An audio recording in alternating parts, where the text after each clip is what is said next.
Mga dahilan kung bakit bumibitaw ang mga lalaki sa ating mga babae. Natural, para patas ang laban. Kung may dahilan tayong mga babae para bumitaw sa mga lalaki, syempre meron din silang mga dahilan. Hindi ko nilalahat na ganito ang reason ng mga lalaki dahil iba-iba tayo ng sitwasyon. Pero ito talaga ang kadalasang nangyayari. Una, hindi inuunawa ang side ng mister. Kailangang side lang niya ang unawain at pakinggan. At pangalawa, hindi tumatanggap ng paliwanag at rason ni mister. Laging hindi sapat na rason ang nasa isip ni babae. At pangatlo, umiiyak at nagiging emosyonal sa gitna ng pag-uusap.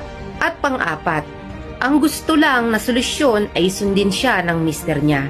Hindi handa na magkompromiso o mag-meet halfway. Panglima, pag hindi gusto ang takbo ng usapan, either gagamitin ng mga bata o maglalayas. At pang-anim, bawal itigil ni mister ang pag-uusap kung hindi na ito tumatakbo ng maayos. Bawal lang umalis o magpalamig muna ng ulo. At pang-pito, historical. Ibinabalik at isinusumbat ang mga nagawang mali ni mister dati. Ang mga lalaki, pinakaayaw nila yung mga mabubungangang asawa, tipong nagiging nagger na. Ang mga lalaki din, tahimik lang yan sila. Akala natin, kaya pa nila yung pinagdadaan ng problema.